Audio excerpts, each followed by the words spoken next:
최초의 인간 창조에 대한 하나님의 얘기인데요.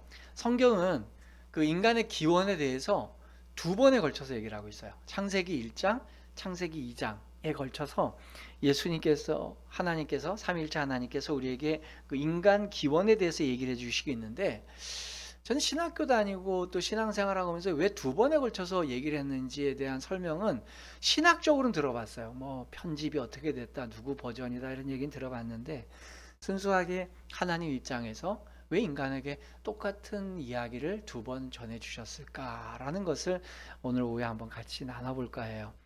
거기에도 저는 하나님의 깊은 배려가 있다고 생각을 해봅니다. 가장 먼저 첫 번째, 왜 1장에 한번 얘기하고 2장에 또 가서 부연 설명하듯이 얘기했을까? 그 첫 번째는요, 인간 기원에 대한 창세기 1장의 첫 번째 이야기에는 인간의 설계도에 대한 언급만 있어요. 인간의 설계도에 대한 언급만 있어요. 자, 1장의 내용만을 읽어보면 2장을 우리가 앞질러 가지 말고, 내가 이제 성경이라는 책을 처음 봤는데 1장을 쫙 읽었어요. 1장을 척 읽었는데 그때 알게 되는 건 뭐냐면 재료에 대한 소개가 있어요, 없어요? 없어요. 인간은 흙으로 만들었다는 재료에 대한 소개가 없어요. 그냥 하나님을 본받아서 만들었다는 얘기만 나와요. 사람의 기원에 대해서 우리 기독교인들은 다 알고 있어요. 왜냐하면 성경을 여러 번 읽었으니까. 그래서 우리들은 인간이 흙으로 만들어진 존재다라는 걸 다 알아요. 예, 맞아요. 성경은 흙으로 만들어졌다고 얘기를 하고 있어요. 근데 말이죠, 사람이 흙으로 만들어졌다고 소개하는 건 창세기 2장에 소개되는 두 번째 이야기에 나오는 얘기예요. 그러니까 첫 번째 이야기에는 그 내용이 없다는 게 중요한 거예요. 오히려 1장은 하나님을 설계도로 사람이 만들어졌다는 얘기를 처음 들려주세요. 그리고 두 번에 걸쳐서 인간의 이야기를 나눈 이유는 그래서 저는 명백하다고 봅니다. 그거 뭐냐면 인간의 기원만큼은 다른 피조물들과 다르게 하나님에게서 기원된 사람이다. 또 하나님을 모델로 만들어졌다라는 마음을 주님이 전달하고 싶었던 것 같아요. 아이를 향해서 얘는 뭐 몸무게가 몇이고 키가 몇 센치고 뭐 몇 개월 만에 낳았다, 우리가 만난 그런 얘기부터 안 하잖아요. 너 애기 낳았다면, 그래 애기를 낳았는데 어머나 너무 우리 아내를 닮았어, 나를 너무 닮았어, 누구 할아버지를 닮았어, 이런 얘기부터 하잖아요. 그 객관적인 어떤, 그게 걔가 어떤 지표나 어떤 자료를 닮았다가 아니라 나를 닮았어 이런 얘기를 해요. 우리 애기를 낳고도. 그죠? 그런 것도 우리 DNA 속에 남아있는 하나님의 창조로 창조되었다는 하나의 저는 반증이라고 봐요. 주님이 이런 거예요. 사람을 창조했는데 얘는 나랑 똑같은 애야. 그리고 난 다음에 전체적으로 개가를 다 하고 난 다음에 두 번째 이야기 때 재료에 대한 얘기를 하더라는 거죠. 제가 생각하는 하나님의 마음입니다. 우리 하나님은 우리를 향해 바라보시면서 마치 첫 아기를 낳고 그런 사람 부모들처럼 막 호들갑을 떠는 것처럼, 이 아이가 나를 닮았어 라는 거예요. 두 번째가 인간의 끊임없는 이 창작의 욕구도 저는 창조주 하나님을 닮았기 때문이라고 생각해요. 그래서 인간은 자꾸만 뭐를 만들어내고 발견해내려고 하는 것 같아요. 인간 자체가 존엄하다는 수많은 슬로건들이 있어요. 근데 저는 인류사적으로 많은 그 책들과 좋은 그런 서적들이 많이 있지만, 또 이론들이 있지만, 그 성경과 같이 인간을 수준 높게 평가해 주는 곳은 저는 없다고 생각해요. 인간이 인간 그 자체로 존귀하다, 존엄하다, 인간은 누구나에게 동등한 권리가 있다, 이런 거는 인간 세계에서는 다 나오는 일인데, 그 어느 이론이나 지성과 책도 인간은 그 상위 수준, 그 위의 차원에 있는 세계에서 롤모델로 삼아서 지어진 존재다라고 얘기하는 것은 기독교뿐이 없습니다. 그렇기 때문에 기독교는요, 늘 사람과의 관계에서 사람들의 인권이, 또 사람의 사람됨이 그 더 높은 수준에 있다는 걸 계속 가르쳐 왔어요. 요즘에 인류가 걱정하는 내용이 하나 있어요. 그게 뭐냐면 인간이 인공지능 로봇을 만드는 거죠. 네, 인공지능 로봇, 사람처럼 생각하고 딥러닝, 딥마인드, 뭐 수많은 표현들을 해요. 자율적으로 사고하고 많은 정보들을 제공해 줄 수 있는 그러한 로봇을 만들고 있어요. 왜 그럴까요? 인간은 하나님을 닮아서 그래요. 그래서 하나님께서도 이 세상을 만드실 때에 그냥 피동적인 존재들만 만든 게 아니라 능동적인 존재를 만들려고 하셨어요. 그게 인간이었어요. 다른 동식물들을 만들 때는 피동적인 존재일 수 있겠지만 인간만큼은 하나님을 닮아서 하나님처럼 생각하고 하나님처럼 하나님의 모양대로 형상대로 만들려고 하는 그러한 시도를 하셨어요. 그게 하나님이 인간에게 부여해 주셨던 DNA입니다. 기독교의 목회자들이 이런 이제 인공지능 로봇을 만드는 현 시대의 그 조류 문화를 비판해요. 인간이 그런 짓 하면 안 된다. 인간이 생각하는 로봇 만들면 안 되고 인간 같은 유사 인간을 만들면 안 된다. 그거는 생명권에 대한 도전이다. 그런 걸 중단해야 된다고 얘기하지만 저는 좀 다르게 생각합니다. 그런 행동 자체, 그런 시도 자체가 하나님의 형상으로 지음받았다는 반증이라고 보고요. 또 하나는 그러한 인간이 그렇게 하나님을 닮은 존재로 창조했잖아요. 하나님도 당신을 닮은 존재로 인간을 창조한 것처럼 인간도 인간을 닮은 로봇을 가끔 창조하려고 한다는 것, 그게 반증이라고 보는 거예요. 창작 활동을 하는 것은 바로 하나님을 닮았기 때문이다. 하나님이 하나님의 형상대로 창조했기 때문이다 라는 거예요. 세 번째, 그러면서도 인간은요 끊임없이 동역자를 요구하는, 원하는 욕구가 있어요. 그러니까 인간의 역할을 대신할 수 있는 그 동역자를 원하는 욕구가 우리 안에 끊임없이 있어요. 그래서 사회학자들은 이걸 이제 표현할 때 인간은 사회적 동물이다 이렇게 표현해요. 진화론적 사고관과 유물론적 사고관이 있으니까 인간을 동물이라고 얘기했지만 결국은 인간은 사회적 관계를 형성돼야지만 살 수 있다는 거거든요.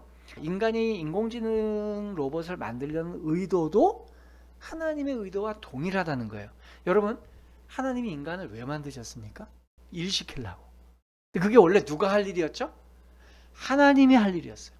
2장에 가보면 하나님이 세상을 창조하셨는데 밭에는 그 밭을 가꿀 일꾼도 없고 그냥 뭐 안개만 올라와서 자유하다, 관리할 사람이 없더라, 관리할 존재가 없더라, 그런 얘기를 깔고 인간 창조에 대한 얘기를 하거든요. 그러니까 하나님은 이 지구를 관리해야 되는데 그 관리할 동역자가 필요해서 사람을 만든 거예요. 자, 그러면 사람이 왜 로봇을 만듭니까? 인간도 자기가 해야 될 일을 시키기 위해서 인공지능 로봇을 만든 것처럼 사실은 그게 왜 그렇게 되냐, 왜 그런 욕구가 일어나느냐, 왜 그런 건 발상을 하느냐, 저는 그거의 DNA에 올라가 보면 하나님이 인간을 하나님의 동역자로 초대해 주신 기억이 있는 거예요. 인간이 가진 그 배신에 대한 두려움도요, 저는 창조의 증거라고 생각해요.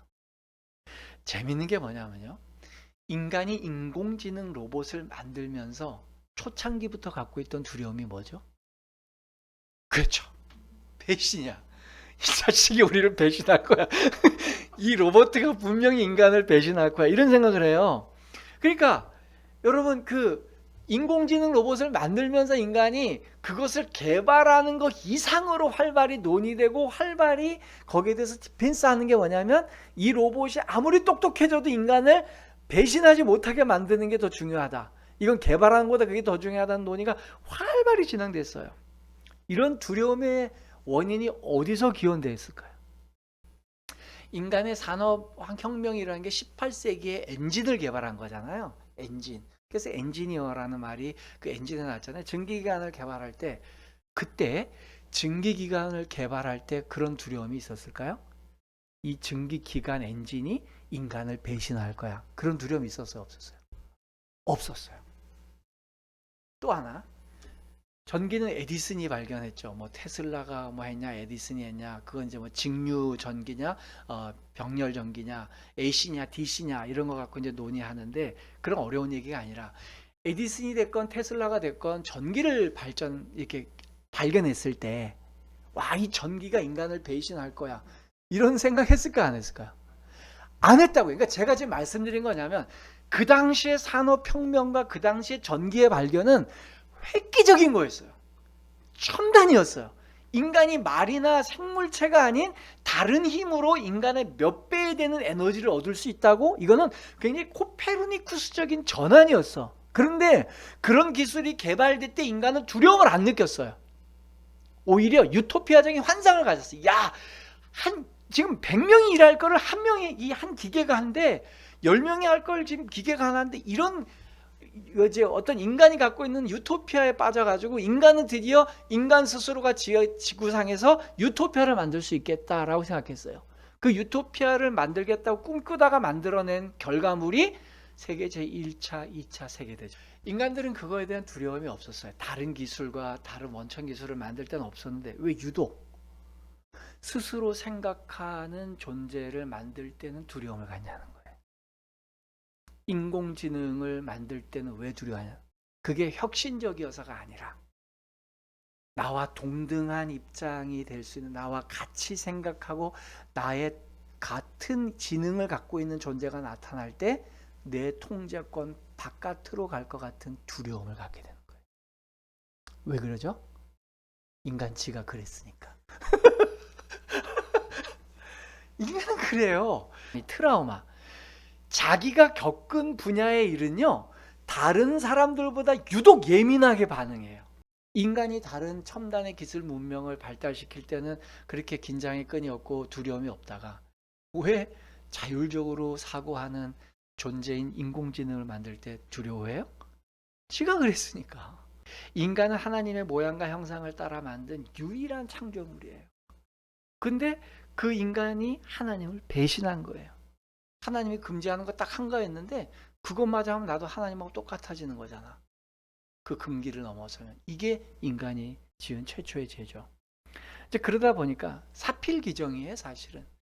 인간은요. 그래서 많은 기독교 윤리학자들과 목회자들은 이제 생명윤리에까지 다다라서 인간이 배아 복제하고 인간 생명을 마음대로 체세포 분열하고 또 인공지능을 해서 로봇을 만든다. 그런 세계가 오지 못하도록 기독교 윤리를 막아야 된다는데 저는 굳이 막을 필요도 없고 막을 수도 없다고 생각해요.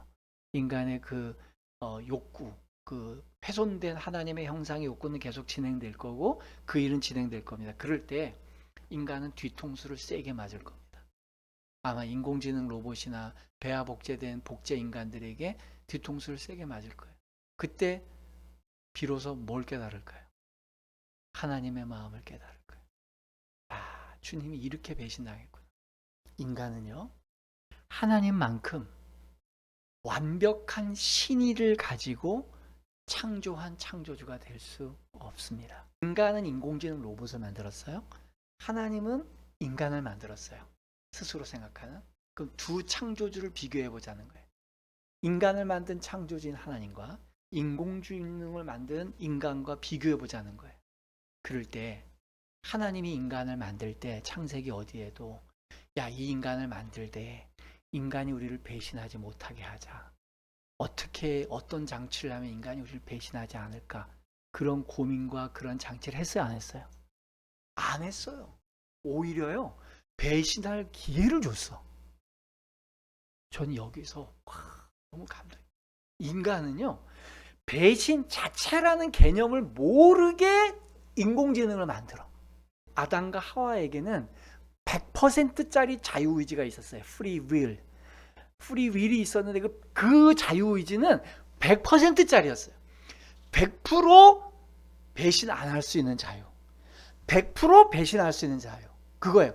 50% 순종할 수 있는 자유, 50% 불순종하는 자유가 만나서 100%가 된 게 아니라 인간이 마음만 먹으면 100% 유혹 안 당할 수 있었고요. 인간이 마음 먹으면 100% 타락할 수 있는 자유가 선정된 게 최초의 인류에게 주신 순수 아주 퓨어한 프리윌, 자유의지였어요.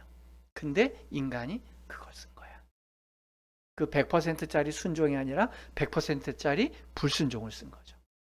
그 뒤로 최초의 인류가 100%짜리 순종할 수 있는 그 자유의지를 소진해 버렸기 때문에 이제 우리에게 남은 자유의지는 100% 불순종하는 자유의지만 남은 거예요. 그래서 인생살이가 힘든 거예요. 우리를 창조하신 하나님의 뜻을 알고 그분의 뜻대로 살면 제일 행복한데 그 하나님의 뜻에 불순종하는 DNA만 남았어. 그냥 우리는 생긴 대로 내 욕구대로 내 의지대로 살면 100% 불순종해. 100%. 여기 설교하는 저도 100% 불순종하고요. 100% 불행한 쪽으로 가고요. 100% 내 인생을 말아먹는 쪽으로 갈 수밖에 없어요. 후회 막심한 길로 갈 수밖에 없어요. 그럴 때 우리가 이 지점에서 생각해 보는 거는 하나님은 인간을 만드실 때에 그 인간이 타락하고 배신하고 자신을 넘어서는 것을 두려워하지 않고 그 인간에게 자신에 있는 모든 권한을 줬어요. 근데 인간은 그렇지 않습니다. 인간은 동역하는 사람들에게도 그렇고 또 다른 그 로봇에게도 그렇고 자기 권한 아래 둘라 그래요. 인간의 교만이죠. 그러니 하나님과 같은 넓은 아량과 마음을 가진 창조주가 되지 못한다는 거예요. 하나님처럼 자신을 희생시켜서 피조물을 회복할 의지도 노력도 능력도 없습니다. 제가 기독교를 좋아하는 이유가 뭐냐? 기독교는 허무맹랑한 소리로 가득 차 있는 것처럼 보여요. 근데 기독교의 위대함이 뭔지 아십니까? 여러분 이렇게 얘기해 봅시다. 인간이 인공지능을 만들었어요. 야, 너 절대 배신하면 안 돼. 인간을 공격하면 안 돼. 인공지능 로봇을 만들고 복제 인간을 만들었는데 얘들이 배신했어. 망가졌어. 얘들 때문에 인간이 거의 지금 멸종당할 위기에 생겼어요.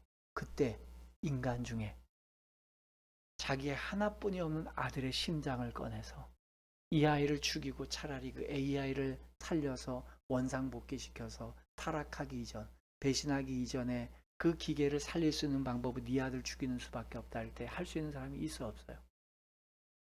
없다고요. 우리가 예수를 위해 살아야 되는 이유. 그냥 나 같은 존재는 그냥 피조물이 마음에 안 들고 주님이 기대치에 없으면 없애면 돼요. 파기시키면 돼요. 죽이면 돼. 아니 이 세상 싹 없애면 돼. 지고 날려버리면 돼.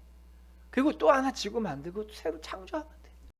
왜 하나님이 자기를 낮추고 비하해서 이 땅까지 오셔서 죽고 고단하고 이 인간들에게 멸시와 천대를 받으면서 오셔서 구원을 시켜서 정상화시켜주냐. 그게 기독교입니다. 근데 인간은 그럴 능력도 의지도 아무것도 없어요. 여러분 예수님의 이야기는 여기가 시작됩니다. 인간의 이야기는 여기서 시작되는 거예요. 결론입니다. 사랑하는 성도 여러분, 오늘 우리는 인간의 기원에 대해서 성경이 이야기하시는 본질적인 가치관에 대해서 생각을 해봤어요.